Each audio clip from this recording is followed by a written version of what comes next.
मेरे प्यारे देशवासियों, नमस्कार। कोरोना की दूसरी वेव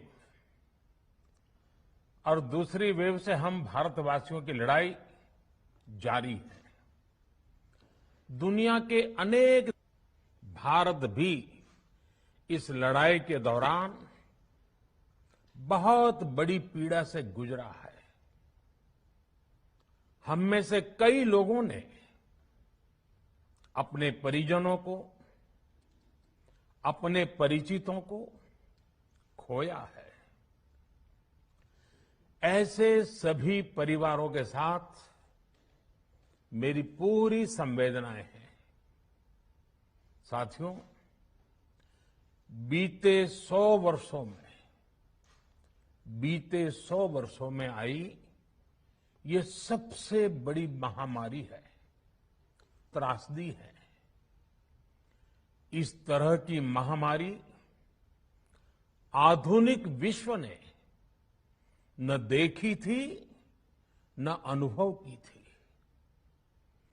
इतनी बड़ी वैश्विक महामारी से हमारा देश कई मोर्चों पर एक साथ लड़ा है। कोविड अस्पताल बनाने से लेकर आईसीयू बेड्स की संख्या बढ़ानी हो, भारत में वेंटिलेटर बनाने से लेकर टेस्टिंग लैब्स का एक बहुत बड़ा नेटवर्क तैयार करना हो,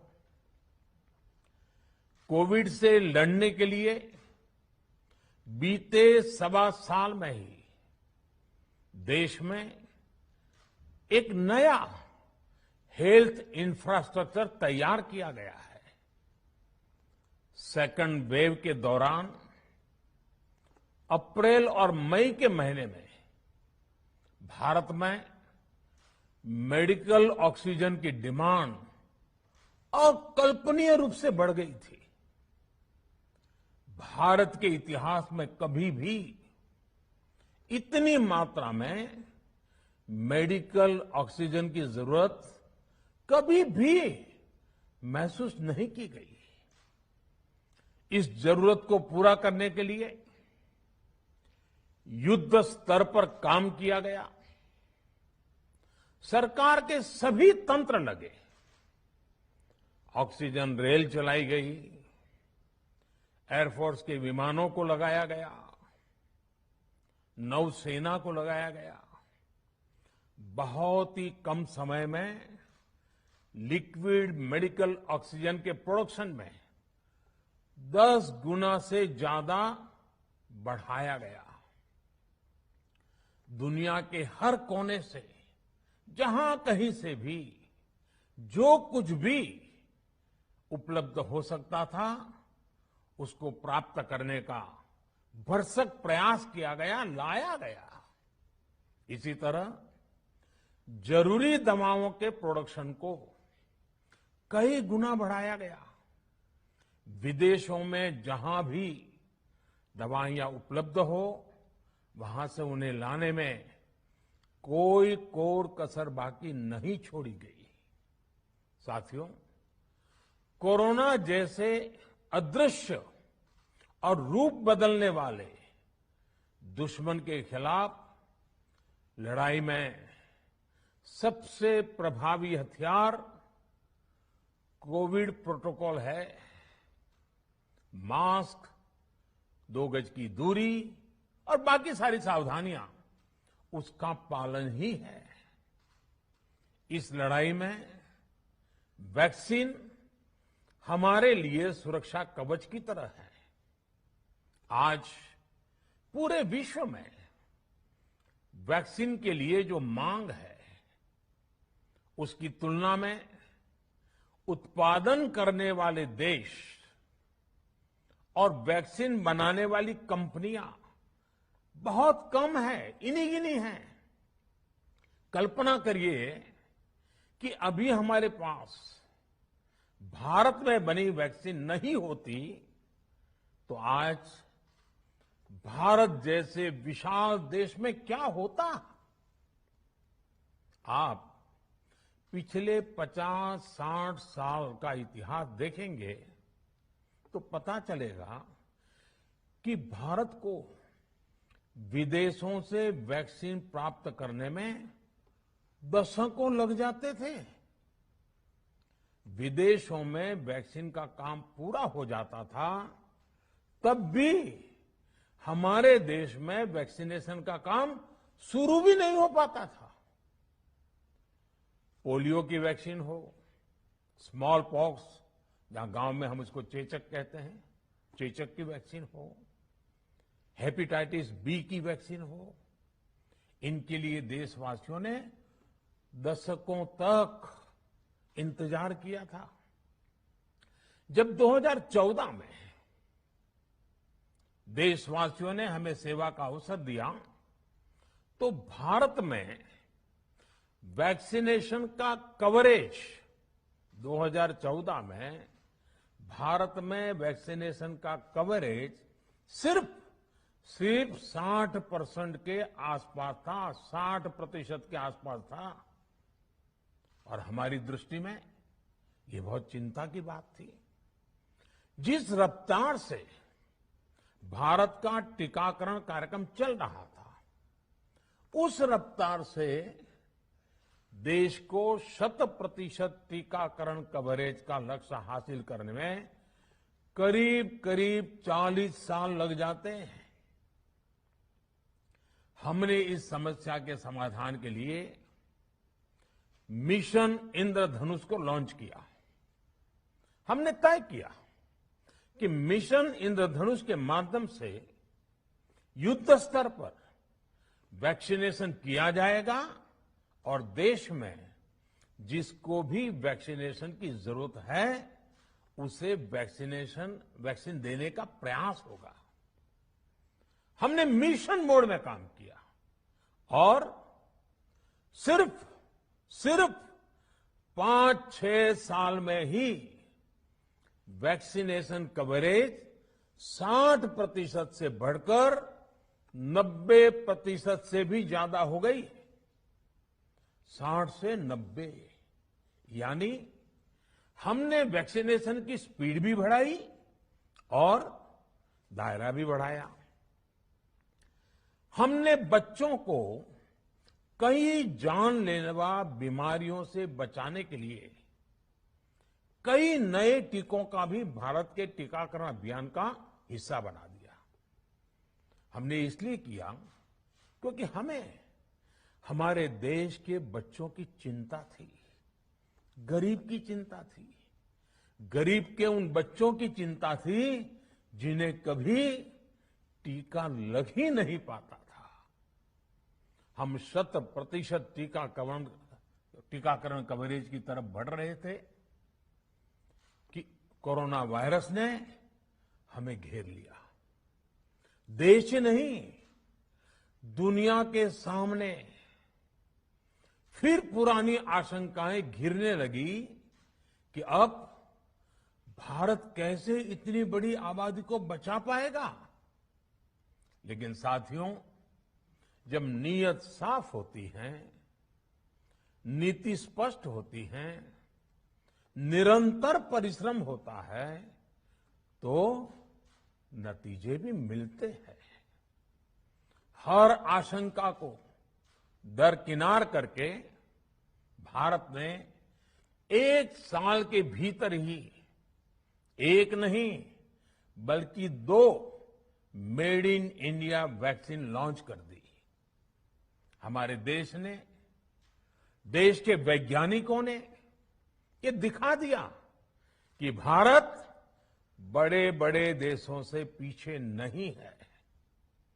आज जब मैं आपसे बात कर रहा हूं तो देश में 23 करोड़ से ज्यादा वैक्सीन की डोज दी जा चुकी है। 23 करोड़। साथियों, हमारे यहां कहा जाता है, विश्वासेन सिद्धिः, विश्वासेन सिद्धिः, अर्थात हमारे प्रयासों में हमें सफलता तब मिलती है जब हमें स्वयं पर विश्वास होता है। हमें पूरा विश्वास था कि हमारे वैज्ञानिक बहुत ही कम समय में वैक्सीन बनाने में सफलता हासिल कर लेंगे। इसी विश्वास के चलते जब हमारे वैज्ञानिक अपना रिसर्च वर्क कर ही रहे थे, तभी हमने लॉजिस्टिक्स और दूसरी तैयारियां शुरू कर दी थी। आप सब भली भांति जानते हैं कि पिछले साल यानी 1 साल पहले, पिछले साल अप्रैल में जब कोरोना के कुछ ही हजार केस थे, उसी समय वैक्सीन टास्क फोर्स का गठन कर दिया गया था। भारत के लिए वैक्सीन बनाने वाली कंपनियों को सरकार ने हर तरह से सपोर्ट किया।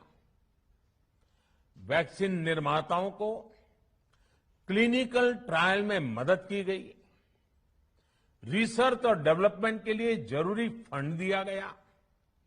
हर स्तर पर सरकार उनके साथ कंधे से कंधा मिलाकर चली।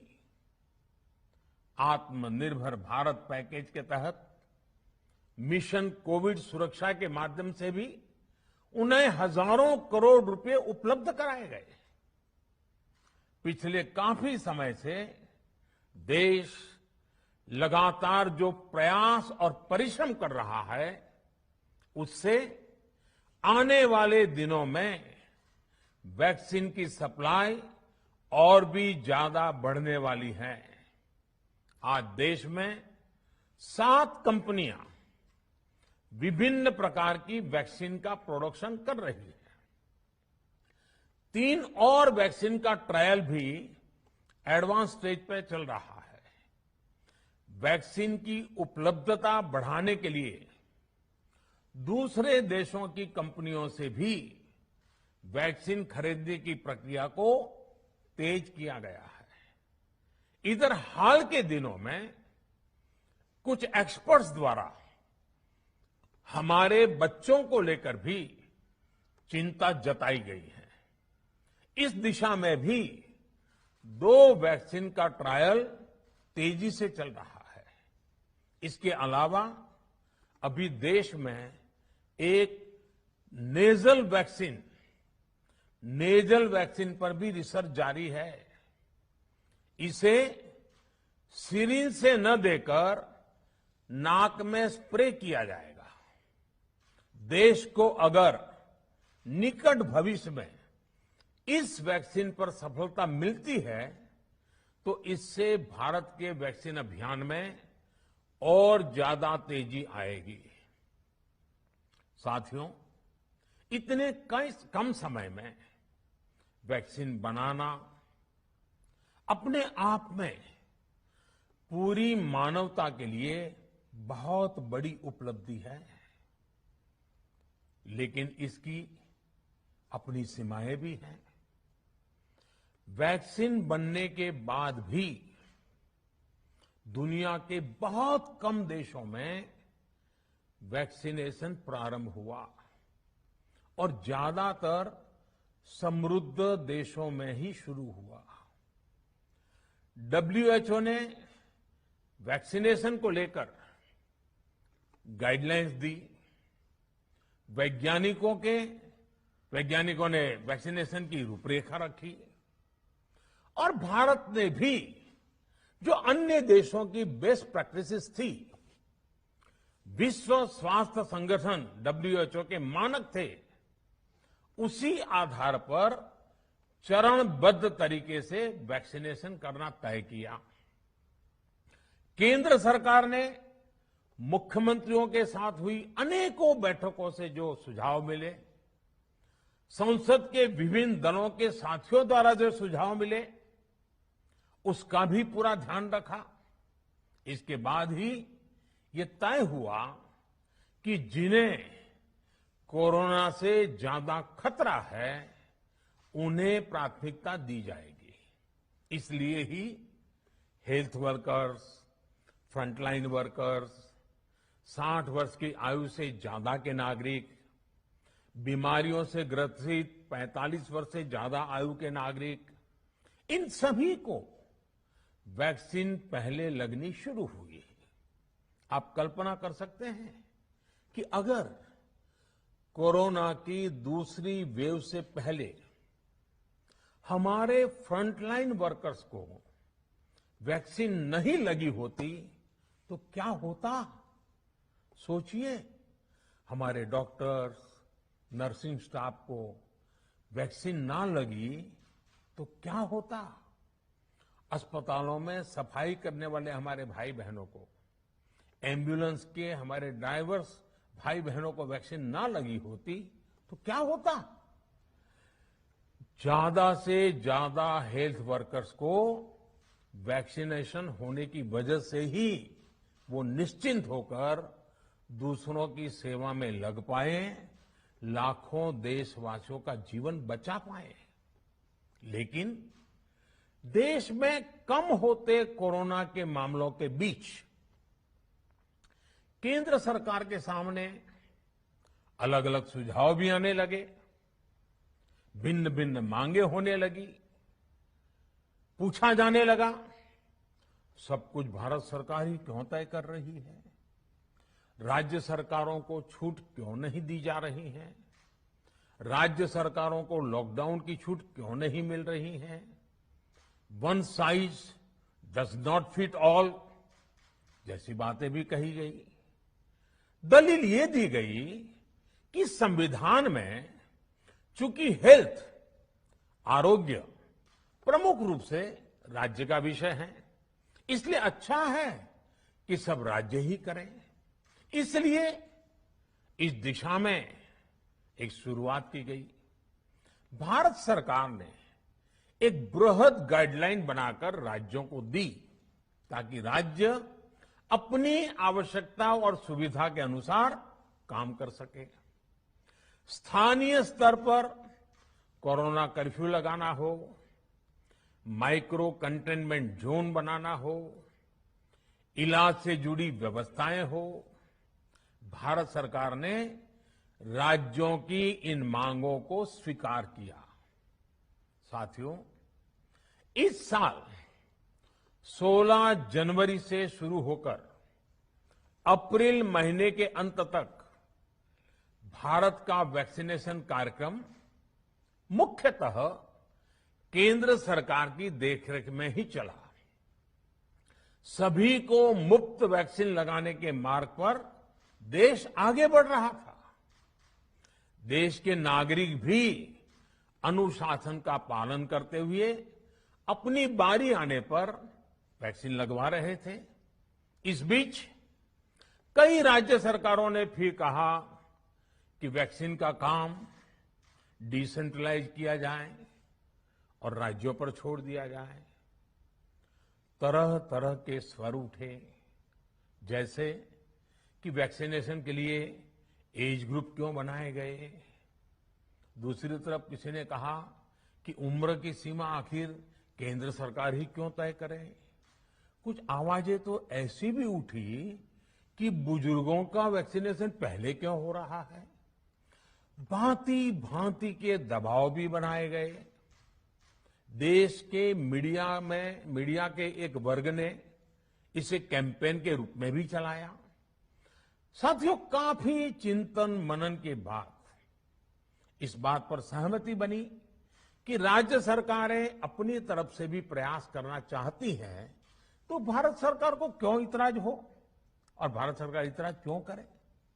राज्यों की इस मांग को देखते हुए, उनके आग्रह को ध्यान में रखते हुए 16 जनवरी से जो व्यवस्था चली आ रही थी, उसमें प्रयोग के तौर पर एक बदलाव किया गया। हमने सोचा कि राज्य ये मांग कर रहे हैं, उनका उत्साह है, तो चलो भाई 25% का काम उन्हीं को सुपुर्द कर दिया जाए, उन्हीं को दे दिया जाए। स्वाभाविक है 1 मई से राज्यों को 25% काम उनके हवाले कर दिया गया। उसे पूरा करने के लिए उन्होंने अपने अपने तरीके से प्रयास भी किए। इतने बड़े काम में किस तरह की कठिनाइयां आती हैं, ये भी उनके ध्यान में आने लगा। उनको पता चला पूरी दुनिया में वैक्सीन की क्या स्थिति है, इसकी सच्चाई से भी राज्य परिचित हुए।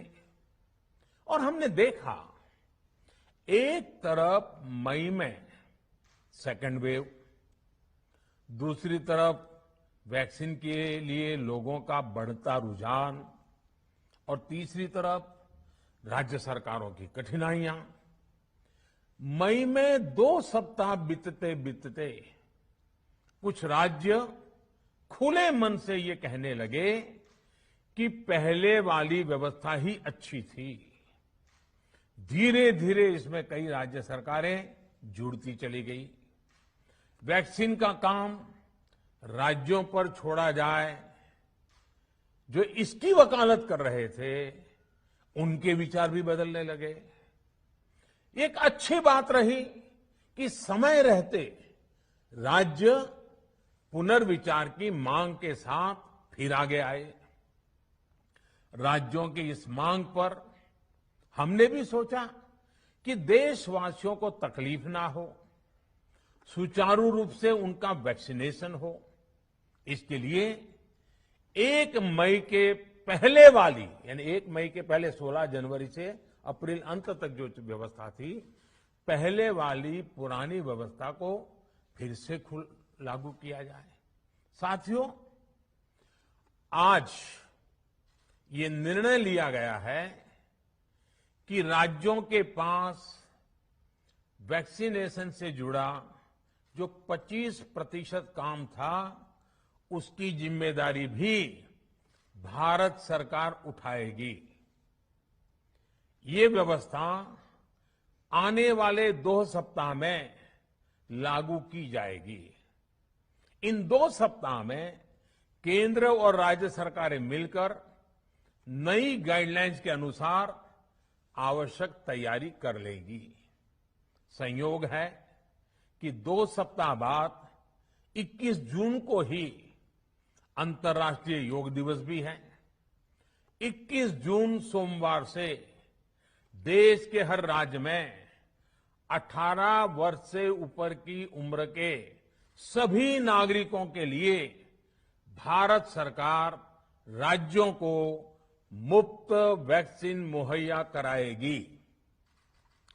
वैक्सीन निर्माताओं से कुल वैक्सीन उत्पादन का 75% हिस्सा भारत सरकार खुद ही खरीदकर राज्य सरकारों को मुफ्त देगी। यानी देश की किसी भी राज्य सरकार को वैक्सीन पर कुछ भी खर्च नहीं करना होगा। अब तक देश के करोड़ों लोगों को मुफ्त वैक्सीन मिली है। अब 18 वर्ष की आयु के लोग भी इसमें जुड़ जाएंगे। सभी देशवासियों के लिए भारत सरकार ही मुफ्त वैक्सीन उपलब्ध करवाएगी। गरीब हो, निम्न मध्यम वर्ग हो, मध्यम वर्ग हो या फिर उच्च वर्ग, भारत सरकार के अभियान में मुफ्त वैक्सीन ही लगाई जाएगी। हां, जो व्यक्ति मुफ्त में वैक्सीन नहीं लगवाना चाहते, प्राइवेट अस्पताल में वैक्सीन लगवाना चाहते हैं, उनका भी ध्यान रखा गया है। देश में बन रही वैक्सीन में से 25% प्राइवेट सेक्टर के अस्पताल सीधे ले पाए, ये व्यवस्था जारी रहेगी। प्राइवेट अस्पताल वैक्सीन की निर्धारित कीमत के उपरांत एक डोज पर अधिकतम 150 रुपये ही सर्विस चार्ज ले सकेंगे। इसकी निगरानी करने का काम राज्य सरकारों के पास ही रहेगा। साथियों, हमारे शास्त्रों में कहा गया है प्राप्य आपदम न व्यथते कदाचित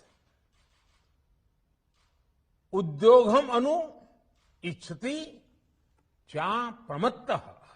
अर्थात विजेता आपदा आने पर उससे परेशान होकर हार नहीं मानते, बल्कि उद्यम करते हैं, परिश्रम करते हैं और परिस्थिति पर जीत हासिल करते हैं। कोरोना से लड़ाई में 130 करोड़ से अधिक भारतीयों ने अभी तक की यात्रा आपसी सहयोग, दिन रात मेहनत करके तय की है। आगे भी हमारा रास्ता हमारे श्रम और सहयोग से ही मजबूत होगा। हम वैक्सीन प्राप्त करने की गति भी बढ़ाएंगे और वैक्सीनेशन अभियान को भी और गति देंगे। हमें याद रखना है कि भारत में वैक्सीनेशन की रफ्तार आज भी दुनिया में बहुत तेज है, अनेक विकसित देशों से भी तेज है। हमने जो टेक्नोलॉजी प्लेटफॉर्म बनाया है कोविन, उसकी भी पूरी दुनिया में चर्चा हो रही है। अनेक देशों ने भारत के इस प्लेटफॉर्म को इस्तेमाल करने में रुचि भी दिखाई है। हम सब देख रहे हैं कि वैक्सीन की एक एक डोज कितनी महत्वपूर्ण है। हर डोज से एक जिंदगी जुड़ी हुई है। केंद्र सरकार ने ये व्यवस्था भी बनाई है कि हर राज्य को कुछ सप्ताह पहले ही बता दिया जाएगा कि उसे कब कितनी डोज मिलने वाली है। मानवता के इस पवित्र कार्य में वाद विवाद और राजनीतिक छींटाकशी से ऐसी बातों को कोई भी अच्छा नहीं मानता है। वैक्सीन की उपलब्धता के अनुसार पूरे अनुशासन के साथ वैक्सीन लगती रहे, देश के हर नागरिक तक हम पहुंच सके, ये हर सरकार, हर जनप्रतिनिधि, हर प्रशासन की सामूहिक जिम्मेदारी है। प्रिय देशवासियों, टीकाकरण के अलावा आज एक और बड़े फैसले में, उस फैसले से मैं आपको अवगत कराना चाहता हूं। पिछले वर्ष जब कोरोना के कारण लॉकडाउन लगाना पड़ा था, तो प्रधानमंत्री गरीब कल्याण अन्न योजना के तहत 8 महीने तक 80 करोड़ से अधिक देशवासियों को मुफ्त राशन की व्यवस्था हमारे देश ने की थी। इस वर्ष भी दूसरी वेव के कारण मई और जून के लिए भी इस योजना का विस्तार किया गया था। आज सरकार ने फैसला लिया है कि प्रधानमंत्री गरीब कल्याण अन्न योजना को अब दीपावली तक आगे बढ़ाया जाएगा। महामारी के इस समय में सरकार गरीब की हर जरूरत के साथ उसका साथी बनकर खड़ी है। यानी नवंबर तक 80 करोड़ से अधिक देशवासियों को हर महीने तय मात्रा में मुफ्त अनाज उपलब्ध होगा। इस प्रयास का मकसद यही है कि मेरे किसी भी गरीब भाई बहन को, उसके परिवार को भूखा सोना न पड़े। साथियों, देश में हो रहे इन प्रयासों के बीच कई क्षेत्रों से वैक्सीन को लेकर भ्रम और अफवाहों की जानकारी चिंता बढ़ाती है। ये चिंता भी मैं आपके सामने व्यक्त करना चाहता हूं। जब से भारत में वैक्सीन पर काम शुरू हुआ, तभी से कुछ लोगों द्वारा ऐसी बातें कही गई जिससे आम लोगों के मन में शंका पैदा हो। कोशिश ये भी हुई कि भारत के वैक्सीन निर्माताओं का हौसला पस्त पड़ जाए और उनके सामने अनेक प्रकार की बाधाएं आए। जब भारत की वैक्सीन आई तो अनेक माध्यमों से शंका आशंका को और बढ़ाया गया। वैक्सीन न लगवाने के लिए भांति भांति के तर्क प्रचारित किए गए। इन्हें भी देश देख रहा है। जो लोग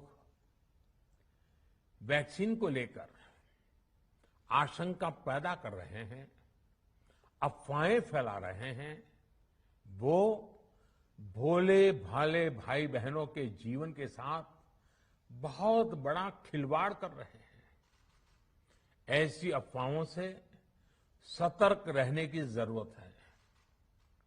मैं भी आप सबसे, समाज के प्रबुद्ध लोगों से, युवाओं से अनुरोध करता हूं कि आप भी वैक्सीन को लेकर जागरूकता बढ़ाने में सहयोग करें। अभी कई जगहों पर कोरोना कर्फ्यू में ढील दी जा रही है, लेकिन इसका मतलब ये नहीं कि हमारे बीच से कोरोना चला गया है। हमें सावधान भी रहना है और कोरोना से बचाव के नियमों का भी सख्ती से पालन करते रहना है। मुझे पूरा विश्वास है हम सब कोरोना से इस जंग में जीतेंगे। भारत कोरोना से जीतेगा। इन्हीं शुभकामनाओं के साथ आप सभी देशवासियों का बहुत बहुत धन्यवाद।